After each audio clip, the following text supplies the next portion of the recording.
સુરત શહેરમાં રોગચાળો વકર્યો છે। આ ગરમીની ઋતુમાં સામાન્યતઃ પાણીજન્ય રોગ વધુ જોવા મળતા હોય છે।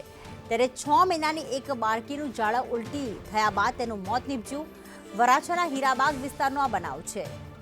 મનીષ અમારી સાથે જોડાઈ ગયા છે। મનીષ, સરકારી હોસ્પિટલની વાત કરીએ તો કેટલા અત્યારે ઝાડા ઉલટીના કેસ થયા છે અને આજે 6 મહિનાની બાળકી મૃત્યુ પામી છે, તેને શું તકલીફ ઊભી થઈ?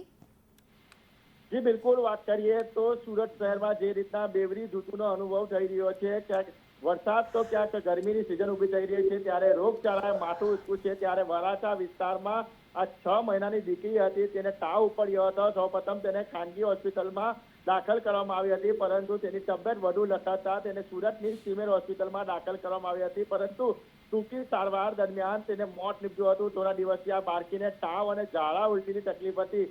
સમગ્ર મામલાને લઈને જે કહેવાય કે અત્યારે જે રીતના ઋતુ બદલાય છે અને બેવરી ઋતુના કારણે રોગચાળા માથું ઊંચક્યું છે, ત્યારે સુરતની નવી સિવિલ હોસ્પિટલ અને જે કહેવાય કે સિવિલ હોસ્પિટલ સાથે સાથે ખાનગી હોસ્પિટલ પણ અત્યારે દર્દીઓથી ઉભરાઈ રહી છે અને હવે દર્દીઓના પણ મોત નીપજી રહ્યા છે। ત્યારે હવે તંત્ર દોડતું થયું છે। જી આભાર મનીષ તમામ વિગતો માટે।